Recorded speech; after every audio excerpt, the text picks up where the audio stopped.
Caribe TV.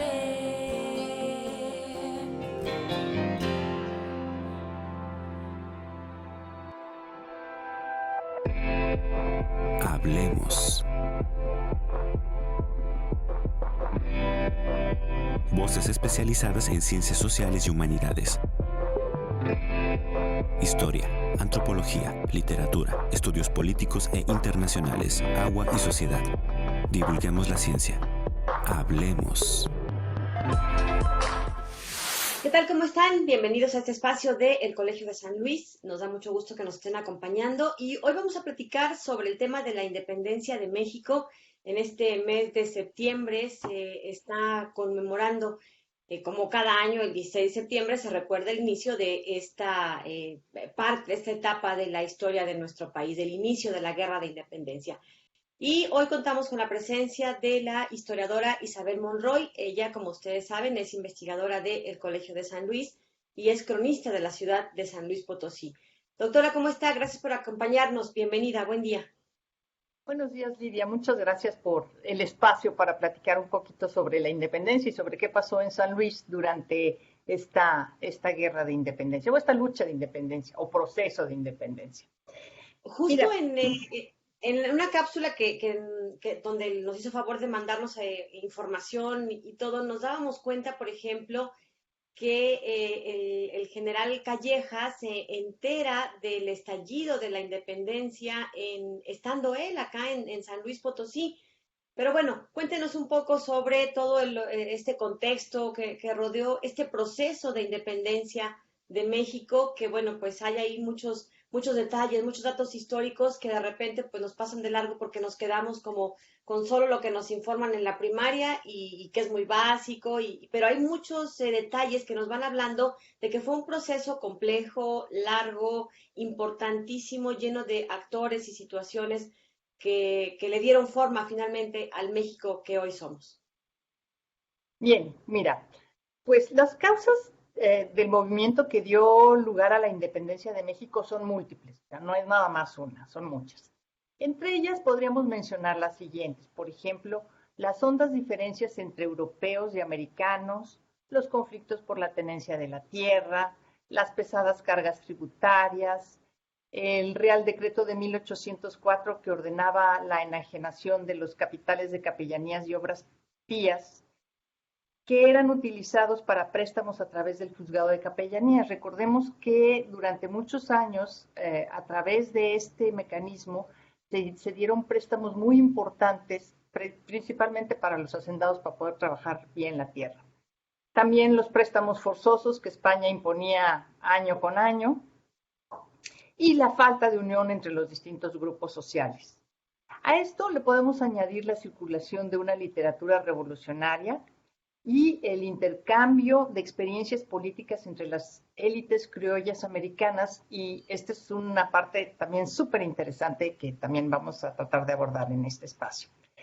El detonante que precipitó el movimiento en favor de la independencia fue la caída del rey Fernando VII y la ocupación del trono por José Bonaparte, hermano de Napoleón. Recordemos que Napoleón había invadido España, y con la invasión de España, pues destronan a Fernando VII y le dan el trono a José Bonaparte.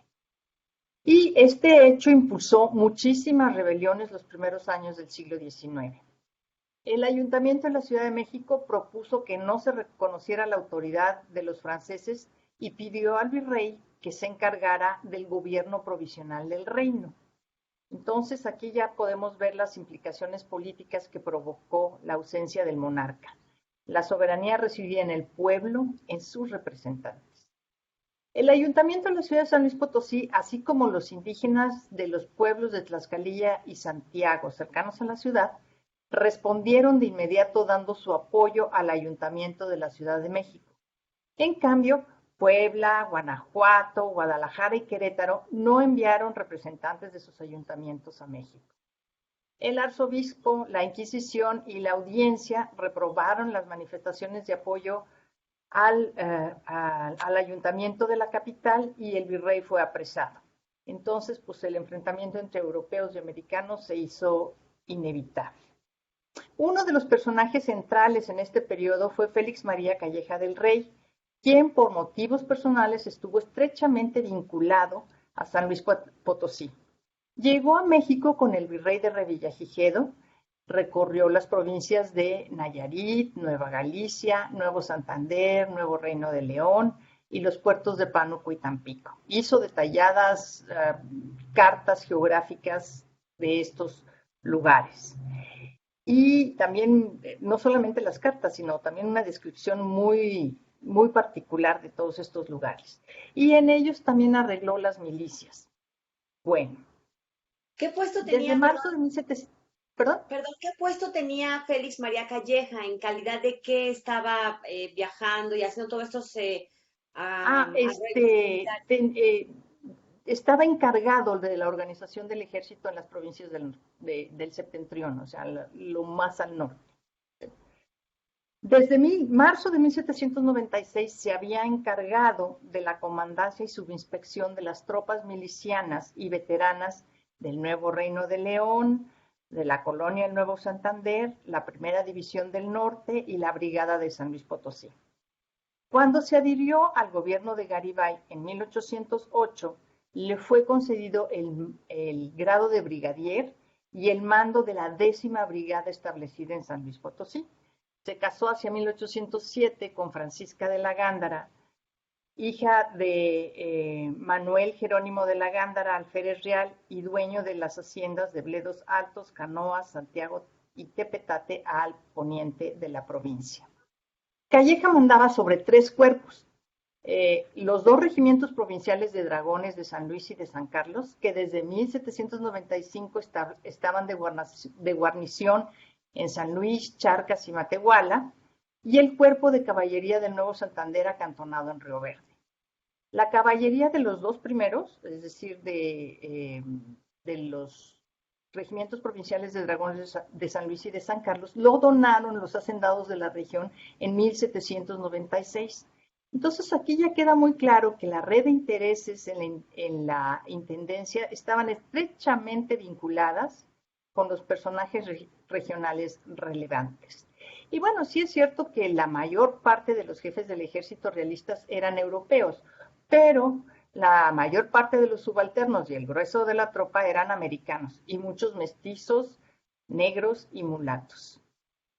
Sin duda, Calleja se había convertido desde finales del siglo XVIII en un militar clave para la conformación de los ejércitos en el centro y norte del virreinato, a partir de la intendencia de San Luis Potosí. Su presencia realista marcó el carácter particular del movimiento de independencia en la intendencia, del cual podemos destacar 2 procesos fundamentales que vamos a abordar enseguida. El primero es el enfrentamiento entre insurgentes y realistas.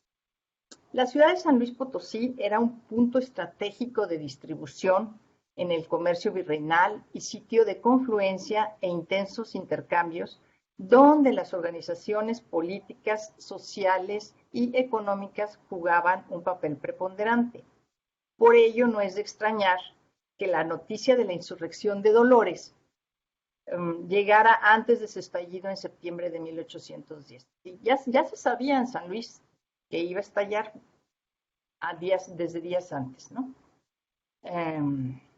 Y esto se supo a través de una red de conspiradores vinculada a Hidalgo y que tenía un origen regional, Guanajuato y San Luis Potosí. Se proponía que el movimiento de insurgencia estallara simultáneamente en Guanajuato, San Miguel y Querétaro.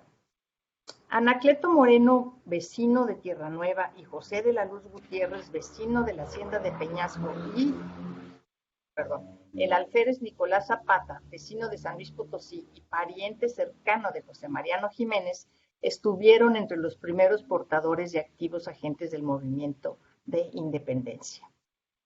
Pero, pues, Calleja tenía un servicio de espionaje extraordinario y eso le permitió encarcelar a los simpatizantes de Hidalgo y Allende y los mantuvo presos, bueno, encerrados más que presos, en los conventos del Carmen y San Francisco de la ciudad de San Luis Potosí.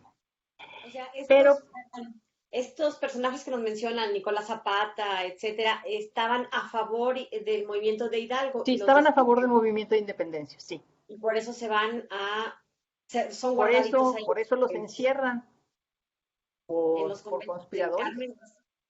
Vamos a ir a una pausa y regresando nos sigue Sí, contando de toda esta historia, toda esta trama, que bueno, pareciera una novela, pero en realidad así ocurrió y podemos ver cómo se van tejiendo desde tiempo antes todas estas redes de poder, redes de intereses, que bueno, pues van a ir desencadenando ciertos episodios de todo este proceso de la independencia. Continuamos después de la pausa. Les recuerdo que este programa se estrena los martes aquí a través de 9TV y mañana miércoles ya lo puede ver en cualquier momento en el canal de YouTube de El Colegio de San Luis. Una pausa y continuamos.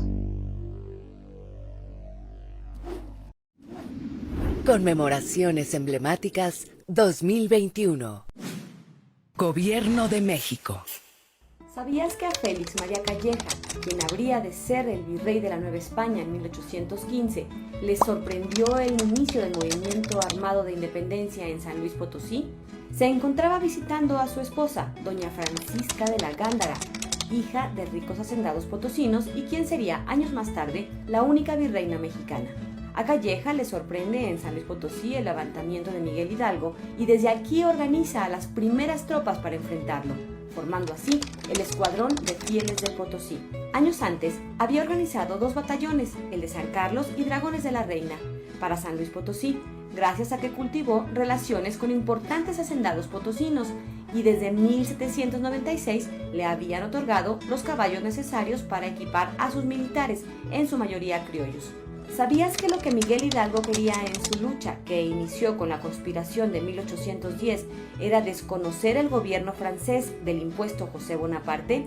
En el virreinado de la Nueva España, el descontento original era contra la invasión de Napoleón Bonaparte. Se levantaron en armas contra los franceses que ocupaban la península ibérica. Miguel Hidalgo inicialmente quería devolver el trono al rey español, aunque luego derivó en el movimiento de independencia. El potosino Mariano Jiménez se unió a la lucha de Miguel Hidalgo, teniendo como encomienda extender el movimiento en las provincias de Oriente, lo que hoy es Tamaulipas, Nuevo León y Coahuila. Se distinguió por ser un insurgente pacífico, que logró la adhesión de tropas realistas al movimiento insurgente. Se le reconoce como uno de los principales difusores del movimiento de independencia en esa región de la Nueva España.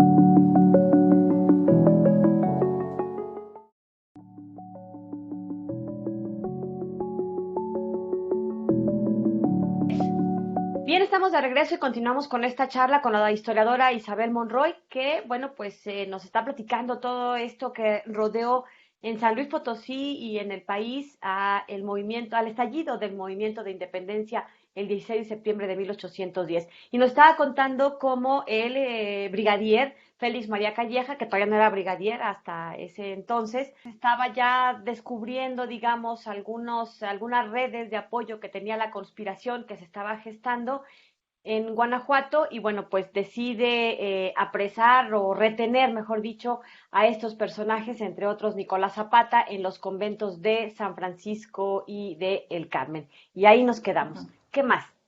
Sí. Bueno, pues ciertamente la red de espionaje de Calleja era buenísima, pero esa red de espionaje no funcionaba en los conventos. Entonces, ahí fue donde la conspiración prosperó, en los conventos. Y en muchas localidades las noticias del levantamiento se propagaron y brindaron así la oportunidad para que parte de la población expresara su repudio a las autoridades y particularmente a las familias españolas que en las localidades ejercían muchas veces el dominio económico. Así, mientras en el convento del Carmen los rebeldes presos eran atendidos por Fray Gregorio de la Concepción, un religioso que simpatizaba con la insurrección, el poblado de Río Verde fue atacado por un grupo de indios y trabajadores de la hacienda de Albercas, hoy San Ciro, situada en las estribaciones de la Sierra Gorda. Calleja ordenó entonces la reunión de las tropas bajo su mando a las cuales se unieron 6 escuadrones de indios flecheros procedentes de la Huasteca, y eso es algo que es poco conocido. El contingente que logró reunir tenía un alto porcentaje de castas y los pasquines sediciosos se multiplicaron. Para eso somos expertos, rapidísimo.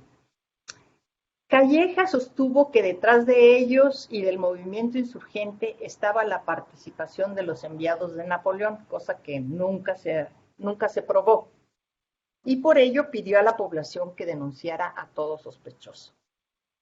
Si bien es cierto que los criollos de San Luis conocían el proyecto de antemano, no apoyaron el movimiento insurgente en el momento de la rebelión. La estrecha relación que había establecido Calleja con ellos hizo que todos se unieran en torno a Calleja. Entre ellos estaban, por ejemplo, Juan de Moncada, marqués de Jaral y conde de San Mateo de Valparaíso, quien puso a las órdenes de Calleja criados armados y se encargó de su mando con el título de coronel. Los hombres de la hacienda de Bocas y del pueblo de Venado formaron el batallón de infantería llamado Los Tamarindos por el color de la gamuza de su uniforme, y estuvieron al mando de Juan Nepomuceno de Oviedo, que era el administrador de la hacienda de Bocas. Todo hace ver que Calleja representaba para los criollos como la opción de orden y unidad, y obviamente para los peninsulares era la única garantía para proteger la paz y el orden que se habían ya fracturado en el Bajío, ¿no?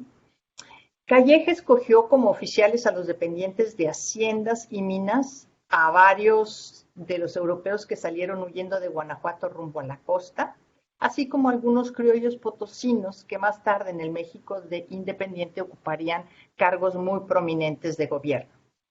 Formó escuadrones de caballería armados con lanzas, que conformaron poco después el regimiento que se conoció con el nombre de Fieles del Potosí. En esta fuerza se distinguieron algunos de esos criollos que combatieron primero a Hidalgo, a Allende, Aldama, al potosino Jiménez, y luego en el sur a las fuerzas de Morelos, y en Zacatecas y San Luis al relámpago de Mina. En el regimiento estuvieron José Esteban Moctezuma, originario de Alaquines, a quien años después seguiría el liberal Ponciano Arriaga, Miguel Barragán, originario del Valle del Maíz, que llegó a ser presidente en el México independiente, Manuel Gómez Pedraza, vecino de Río Verde, que también alcanzó la presidencia del país, Matías Martín y Aguirre, vecino de Real de 14, español, administrador de minas que se enfrentó a los insurgentes en el sur acompañando a Iturbide y que posteriormente luchó contra Javier Mina. Y en el cuerpo de dragones de San Luis se distinguieron José Gabriel de Armijo, originario de Tierra Nueva, que combatió a las fuerzas de Morelos en Cuautla y Cuernavaca, venció a los insurgentes en Acapulco e hizo prisionero a Nicolás Bravo, a quien le perdonó la vida. También estuvo Anastasio Bustamante, que aunque era originario de Jiquilpan, como era médico, se encargaba del Hospital de San Juan de Dios en la ciudad de San Luis Potosí, y acompañó a Calleja en las dos acciones en Aculco, en Guanajuato, y Puente de Calderón. Y el Marqués de Guadalupe. Todos esos formaban parte de las huestes de Calleja. Los curas de Matehuala, Francisco Álvarez, y de Real de 14, José María Semper, así como algunos soldados de Santa María del Río, también apoyaron a los realistas. Calleja obtuvo recursos de los fondos públicos de San Luis Potosí y Querétaro, que sumó a los que le proporcionaron algunos vecinos muy ricos, como por ejemplo Ortiz de Zárate del Valle del Maíz y Mineros Ricos de Zacatecas. Dejó a Toribio Cortina al mando de unas compañías de infantería recién formadas y sin armas, que al lado de los indios de los pueblos se encargaron de proteger la ciudad de San Luis Potosí.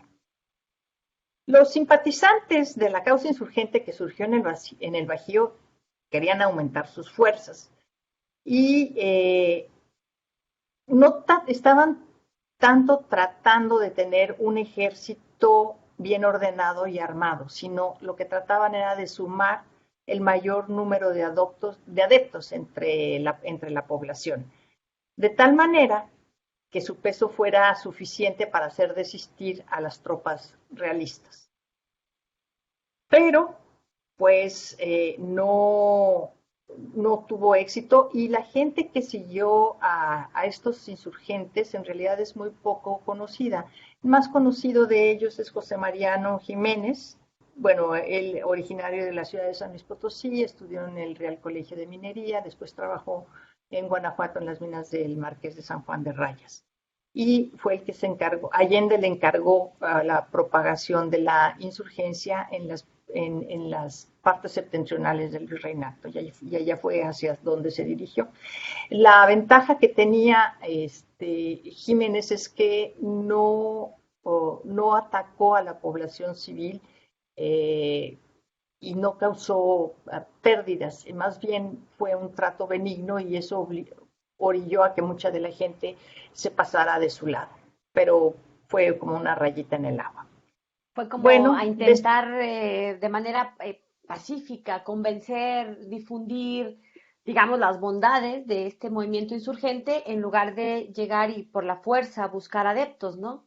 Así es. ¿Dónde es esta región? ¿En qué estados actuales es donde él estuvo? Es Coahuila, principalmente Coahuila. ¿Coahuila, parte de Nuevo León y Tamaulipas? No, Coahuila, Nuevo León y posteriormente, cuando iba camino a Chihuahua, fue cuando fue apresado.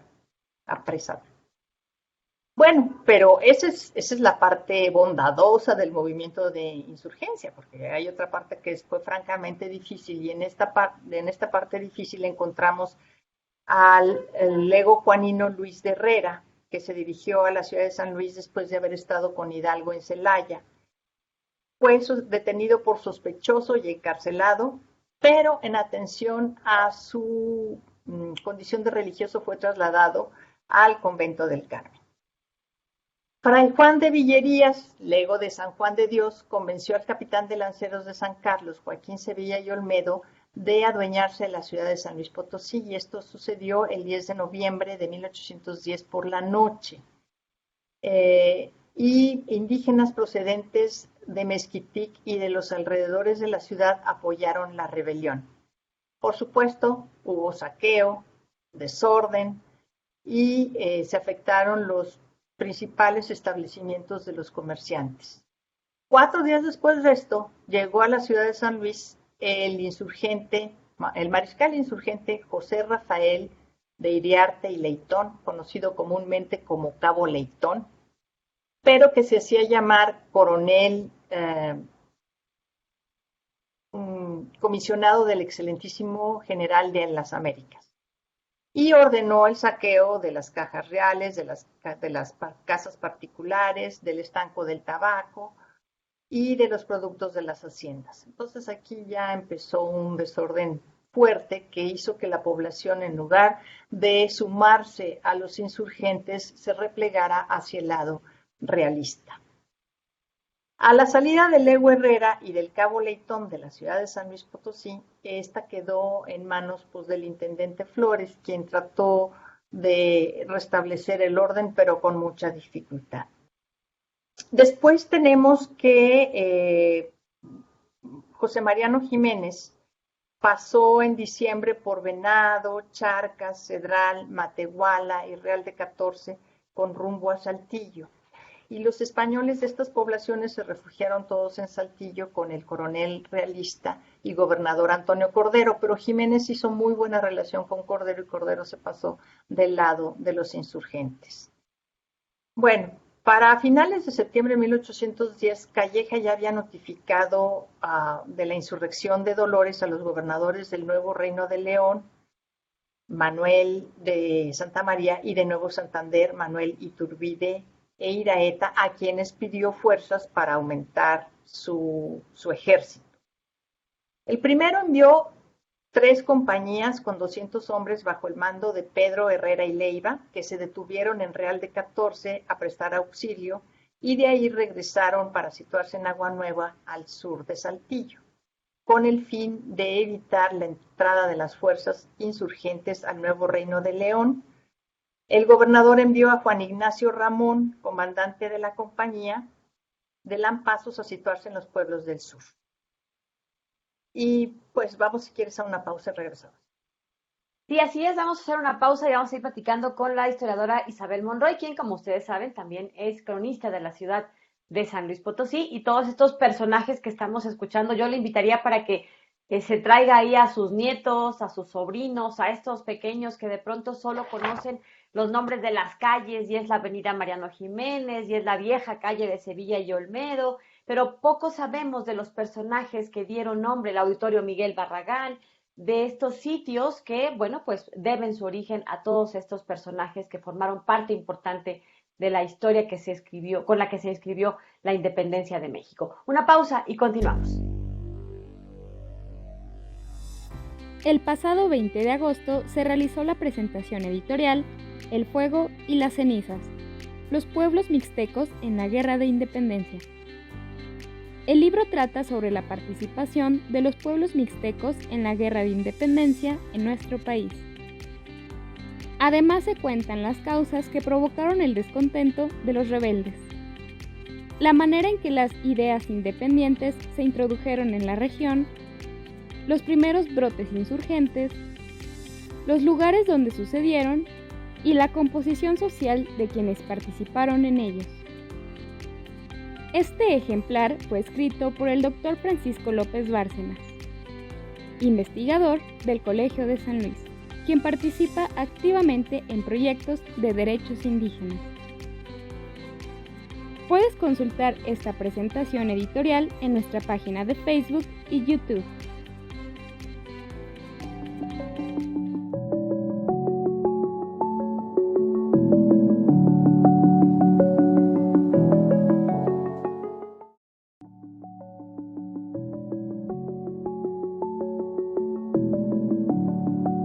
Estamos de regreso y estamos platicando en este mes de septiembre sobre la independencia de México con la historiadora Isabel Monroy. Platíquenos, doctora, ¿qué más siguió a estos primeros días, semanas, meses del movimiento de independencia, todavía con el cura Miguel Hidalgo como la cara más visible de estos liderazgos de los insurgentes? Bueno, mira, después de la derrota que sufrió en Puente de Calderón, recordemos que ya habíamos dicho que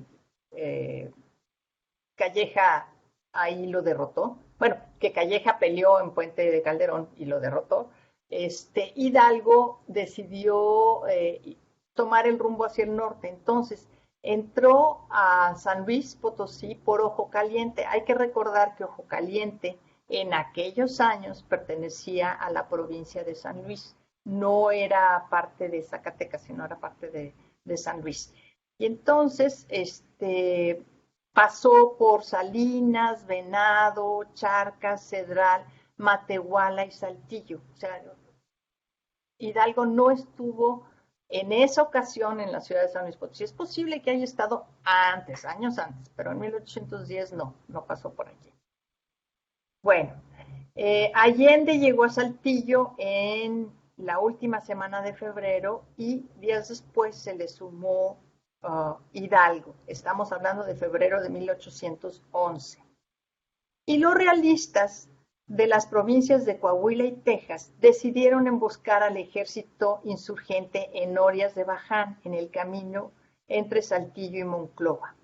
Miguel Hidalgo y los principales insurgentes fueron aprehendidos y los religiosos que los acompañaban como capellanes del ejército, franciscanos, mercedarios, carmelitas, todos residentes en San Luis Potosí, fueron enviados a Durango para su proceso. De la ejecución solo se libró Fray Gregorio de la Concepción, quien fue deportado a un convento en Ceuta. En junio de 1811, José Mariano Jiménez fue ejecutado en Chihuahua, al igual que otros potosinos como Nicolás Zapata y Francisco Lanzagorta, quienes se habían unido a Jiménez en Matehuala con un grupo de indios de Mezquitique. Juan Ignacio Ramón y el gobernador Santa María también fueron fusilados.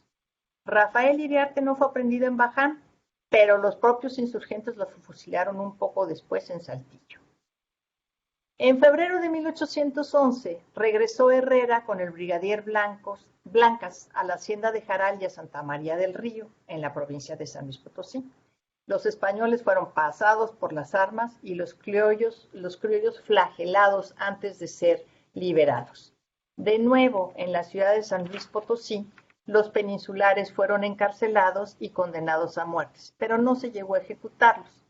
Al retorno de Calleja, Herrera partió rumbo a Río Verde, llevándose algunos rehenes españoles. Calleja lo mandó perseguir, por lo cual tuvo que abandonar Río Verde y dirigirse a Valle del Maíz, en donde fue derrotado por los realistas. En su retirada, se encaminó a la villa de Aguayo, que hoy es Ciudad Victoria, en el Nuevo Santander, donde fue prendido y fusilado. Sus soldados fueron enviados a trabajar en las obras del castillo de San Juan de Ulúa y Calleja castigó con rigor a los que simpatizaron y apoyaron a los insurgentes. El luego Fray Juan de Villerías pasó al Nuevo Santander, donde aumentó su fuerza con los indígenas de Tula. Al ser hostilizado por el comandante Joaquín de Arredondo, se dirigió hacia Matehuala, en cuyo tránsito también fue atacado por las fuerzas del capitán Cayetano Quintero. No obstante, decidió atacar Matehuala con un grupo de indios flecheros el 13 de mayo de 1811 y murió en el ataque.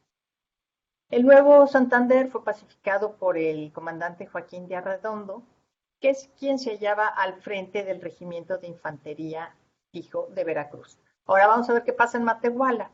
Matehuala volvió a ser atacada en junio de 1811 por un sujeto llamado Bernardo Gómez de Lara, apodado el Huacal, con un grupo de indios flecheros de Nola, Tula y Palma, que se decían insurgentes.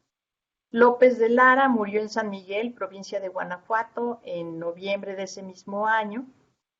Y los grupos de rebeldes insurrectos, que de acuerdo a las fuentes de la época estaban integrados en su mayoría por indígenas, se habían desperdigado por toda la provincia de San Luis. Hubo desórdenes en Alaquines, la Ciénega de San Nicolás de Cárdenas, la Hacienda de Amoladeras, Río Verde, la Sierra Gorda y la Hacienda de Villela. Todos estos movimientos fueron reprimidos a lo largo de 1812. Entre 1812 y 1813, Arredondo, que es el que pacificó el Nuevo Santander, comisionado por el virrey Calleja, combatió a los insurgentes en la provincia de Texas, hasta que logró destrozarlos. Los hermanos José Bernardo y José Antonio Gutiérrez de Lara, originarios de Revilla en el Nuevo Santander, fueron decididos partidarios de la independencia en Texas. En Monterrey se designó una junta gobernadora presidida por Blas José Gómez, la cual se encargó de la administración local hasta marzo de 1813, cuando el alcalde mayor de Monterrey, Fernando de Uribe, asumió el cargo de gobernador. Estoy hablando del Nuevo Santander, del Nuevo Reino de León, de Coahuila y de Texas, porque formaban parte de la Intendencia de San Luis Potosí en esos años. Recordemos que la Intendencia se estableció en 1786 y desapareció hasta después de la consumación de la independencia en 1823. Entonces es un periodo muy, muy largo donde San Luis fue en realidad tuvo una extensión enorme. ¿Dónde están todos estos registros? ¿Dónde los recuperó? ¿Quién escribía? ¿Dónde se guardaron? ¿Cómo dio con toda esta información? Así muy brevemente, es un gran paréntesis. Mira, hay mucho en el Archivo General de la Nación, hay mucho en el Archivo Histórico del Estado, mucho también escribió don Primo Feliciano Velázquez, pero la información que hay en el Archivo General de la Nación es inmensa. O sea, he pasado años y años y años revisando y todavía no acabo de juntar toda la información porque es muchísimo. ¿Sí? Y luego son partes de guerra que no son fáciles de trasladar como a hechos muy puntuales. ¿Sí? Entonces viene la descripción de cómo estaban todos los cuerpos organizados, los cuerpos de infantería, los cuerpos de caballería, quiénes eran, y viene la información de persona por persona, pero situarlas dentro de un contexto general es algo que es un poquito más difícil. Algún día lo lograré. Ahí voy. Gracias. ¿Qué más? Mira, pero también lo que es interesantísimo es que la Sierra Gorda fue un territorio en el que las ideas insurgentes se expandieron muy rápido. En 1815, pueblos como Sichú, Casas Viejas y Tierra Blanca juraron en sus festividades públicas la Constitución de Apatzingán. Esta constitución que Morelos había logrado redactar en 1813, 1814, pues pronto se conoció por acá por la Sierra Gorda. La Sierra Gorda siempre ha sido un territorio complejo, bueno, siempre fue un territorio complejo y difícil de tenerlo pacificado. Bueno, pero el proceso en la Huasteca fue diferente. Por ejemplo, el movimiento insurgente se organizó principalmente en el sur de la Huasteca Potosina, al norte del Higo, en el río Tantojón, en Tancanwitz, Tamazunchale, Huehuetlán, Gilitla, Tamazopo, y en las mencionadas poblaciones de Sierra Gorda y Sichú. Sin embargo, los grupos realistas de Ciudad Valles, Aquismón y Tamazunchale organizaron lo que se llamó compañías de patriotas, de acuerdo con la invitación que hiciera el virrey Venegas en octubre de 1810, y no permitieron que al menos en los años de 1811 a 1813 el movimiento se extendiera por toda la región. ¿Qué eran estas compañías de patriotas? Eran grupos de personas armadas que, sin formar parte del ejército propiamente dicho, estaban autorizados para defender la región del movimiento insurgente. Y esta modalidad de armar grupos civiles se ha utilizado mucho, por lo menos en San Luis Potosí a lo largo del siglo XIX. Se utilizó mucho. Pues, bueno,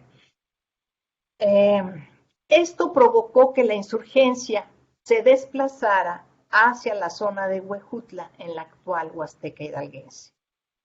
Hacia 1813 se formaron milicias con las compañías realistas de la Villa de los Valles, llamadas por ello Compañías de Valles, bajo el mando del capitán Fray Pedro Alcántara Villaverde. Este capitán después fue ministro en Aquismón y maestro en Huehuetlán. Entre los insurgentes huastecos destacados se encontraban Julián de Villagrán. Otros insurgentes de los que se conserva memoria fueron Juan Antonio Sánchez, Francisco Peña, José Andrés de Jauregui y Lobatón, José Francisco Sánchez, Felipe Maya y Rafael Durán. Entre los jefes realistas que se reconocen en la región están Alejandro Álvarez de Huitián, Andrés Jauregui, José Pablo Jonguitú, el cura Octaviano Riojas, que era interino en Tamazunchale, Andrés Gallardo, José María Rivera, José Manuel Enríquez, Manuel Vázquez, José María González, Pedro Barrenechea, Antonio Cortés, Joaquín Valenzuela y Emeterio Subero. ¿Cuál era el perfil más o menos de estos que estaban a favor del ejército realista? ¿Eran con poder económico, poder político, hacendados? ¿Qué eran? Digamos que eran gentes que tenían recursos económicos y estaban muy cerca de las principales posiciones políticas, muy cercanos ellos, por ejemplo, a los ayuntamientos. En cambio, los que estaban a favor de los insurgentes, en su mayoría eran población indígena, peones, más etcétera. Bien. Sí. ¿Qué más? A partir de 1814, la insurgencia tomó un giro muy distinto en la Intendencia de San Luis. En febrero, el virrey Calleja llega a ser virrey en 1813.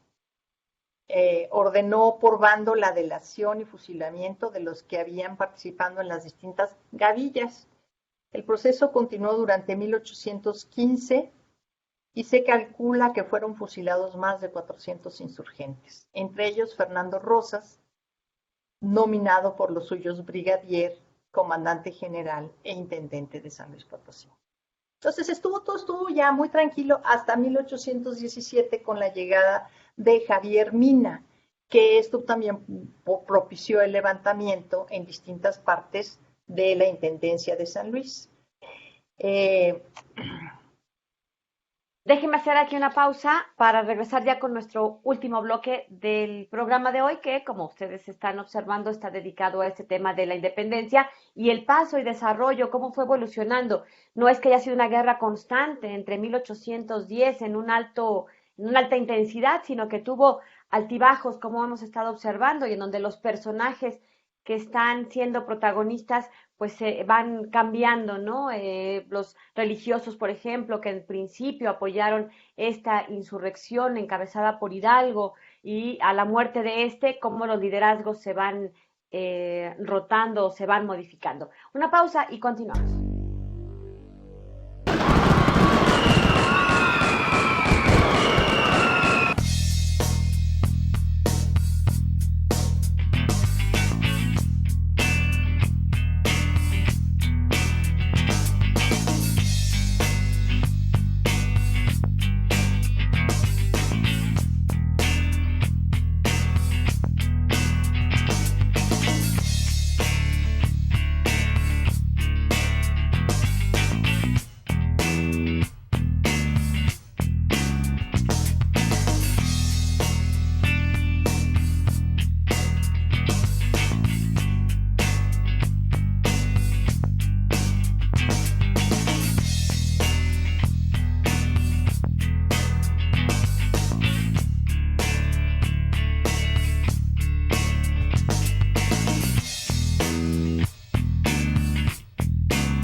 Bien, estamos de regreso y vamos a cerrar el programa de hoy dedicado a este movimiento de independencia que recordamos todos los mexicanos el 16 de septiembre de 1810 y que bueno, pues ya hemos mencionado que fue un proceso largo con diferentes protagonistas en diferentes momentos, diferentes coyunturas y bueno, nos quedamos más o menos por ahí de 1817 cuando después de que asume Félix María Calleja ya como virrey, ordena pues prácticamente el fusilamiento de un buen número de insurgentes en estas zonas de San Luis Potosí y que bueno, luego retoma digamos con el movimiento insurgente nuevos aires renovados que acabarían en 1821, acabarían ahí digamos formalmente. ¿Qué pasó entonces hasta llegar al 1821, doctora?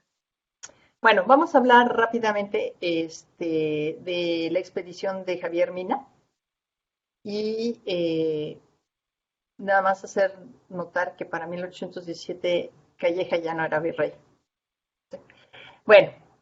Ya metí la pata. Entonces, Javier? ¿hasta dónde duró? ¿Dura 1813? Hasta 15, hasta 15. Ok. ¿Qué le pasa? Bueno, pues lo mandan traer de regreso a España. Javier Mina, ¿quién era? Era un joven general español que se había refugiado en Londres en 1815, después de haber promovido un movimiento armado en Pamplona en favor del régimen constitucional. Recordemos que la Constitución de Cádiz, que es otro pasaje interesantísimo que ya no nos va a dar tiempo de abordarlo hoy, Lidia, lo tendremos que abordar después. La Constitución de Cádiz fue establecida en 1812 y eliminada en 1814 con el regreso de Fernando VII al trono. Y en 1815 es cuando Javier Mina organiza esta rebelión en Pamplona. Y como pues no salió bien la rebelión, se exilió en Londres y ahí fue donde conoció a Fray Servando Teresa de Mier.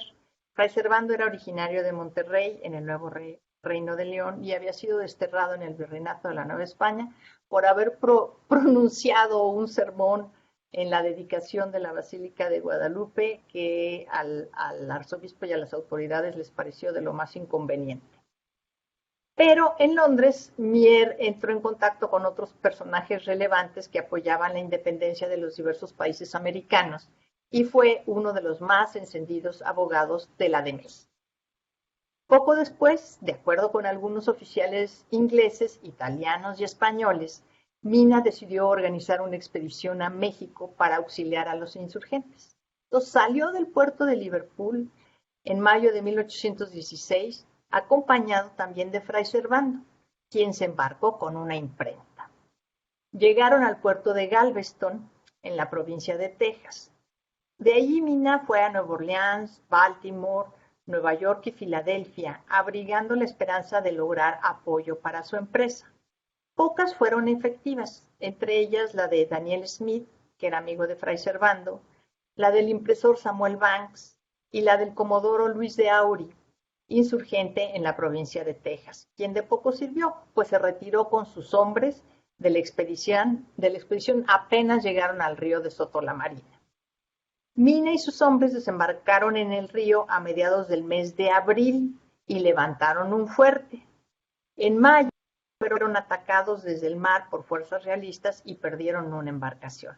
Voluntarios de Soto la Marina y del pueblo de Croix se unieron a Mina, quien a fines de mayo decidió emprender la marcha por tierra y dividió a su grupo.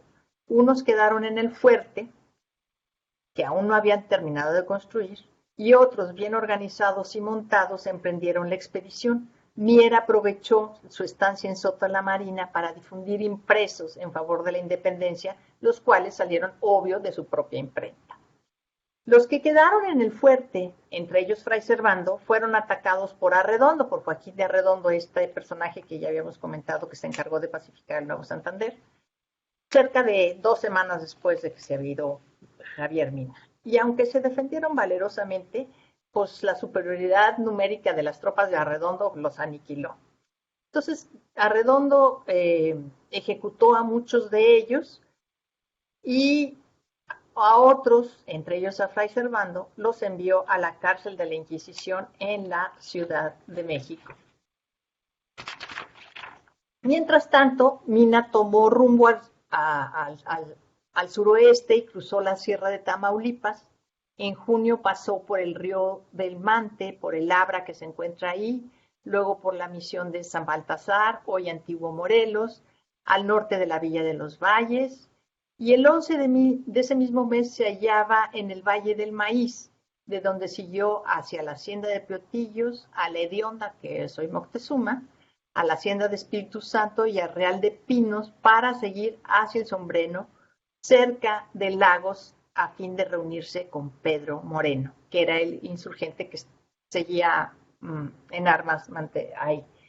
Bueno, lo que es interesante aquí observar es que si ponemos en un mapa a la insurgencia potosina en el altiplano, es muy similar al de las rebeliones populares e indígenas de 1767. Podría yo decir que son idénticos prácticamente. Y ellos están ligados generalmente a problemas derivados de la tenencia de la tierra y del despojo de los derechos comunitarios, que provocaron el deterioro de las relaciones de las comunidades indígenas y los hacendados, así como el vínculo entre el pueblo y el gobierno.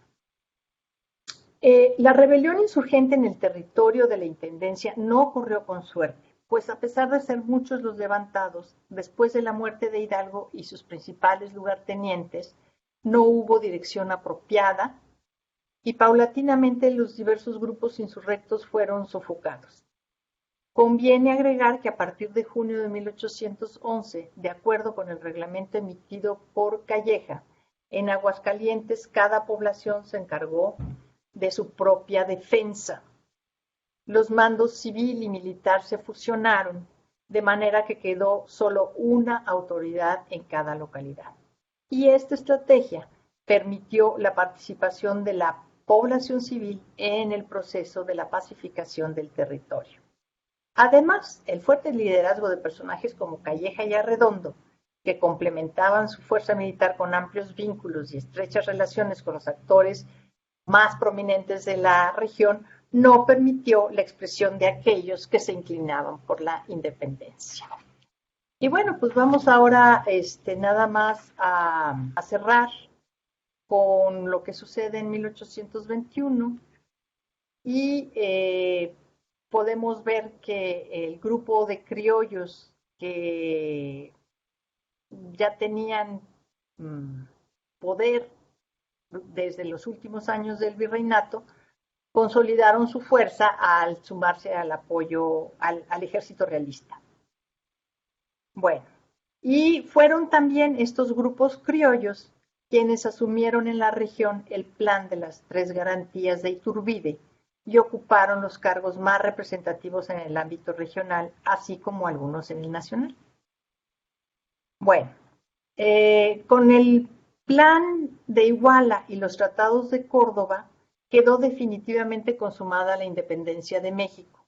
La Junta Provisional Gubernativa designó una regencia provisional como depositaria del Poder Ejecutivo en nombre de un emperador que habría de nombrarse. Por eso el acta de independencia es del Imperio Mexicano, porque ya se había quedado de acuerdo en que la forma de gobierno que se adoptaría sería la del imperio, lo que todavía no se definiera quién iba a ser el emperador. Esta Junta Provisional Gubernativa debía ejercer el poder legislativo en tanto se reunían las Cortes.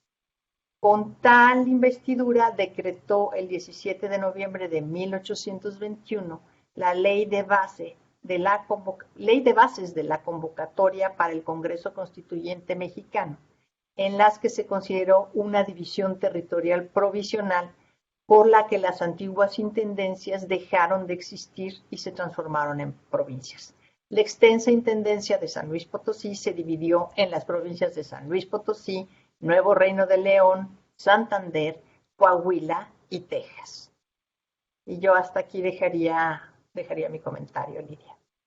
Pues muchas gracias. Yo creo que nos tenemos que volver a reunir precisamente para hablar de todos estos, por ejemplo, la Constitución de Cádiz, la Constitución de Apatzingán, que creo que ya con eso haríamos varios programas, pero bueno, los intentaremos ahí ir sintetizando. Muchas gracias porque, bueno, pues, digamos. Sobre todo, ¿sabes también qué tenemos que hablar?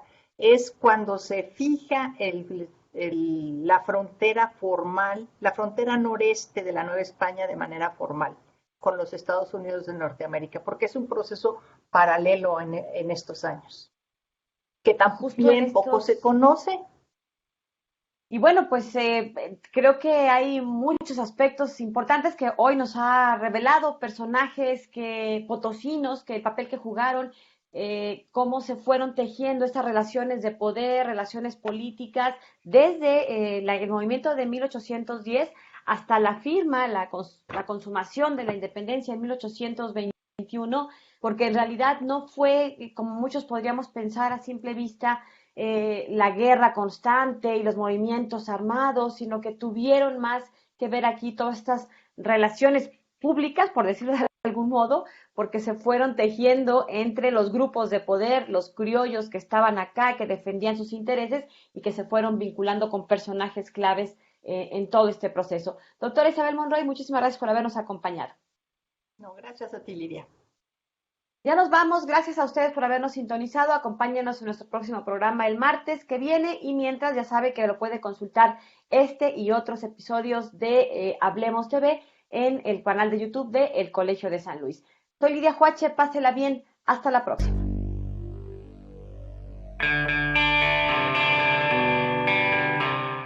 El Colegio de San Luis te invita a las actividades académicas que se llevarán a cabo durante los próximos días.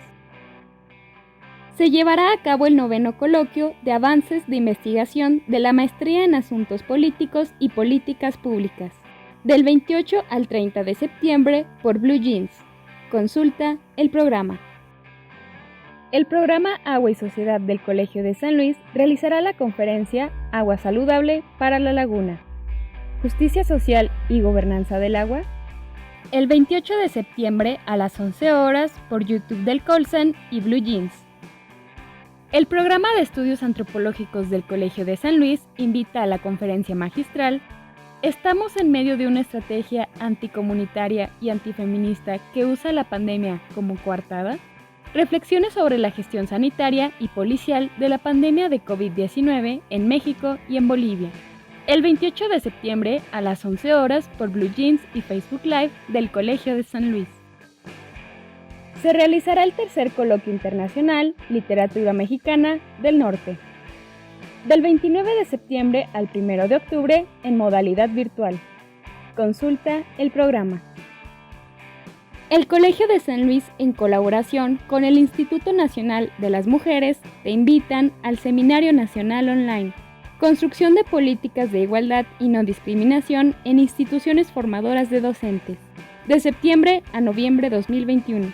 Para mayores informes puedes contactarte a lafgenero@colsan.edu.mx.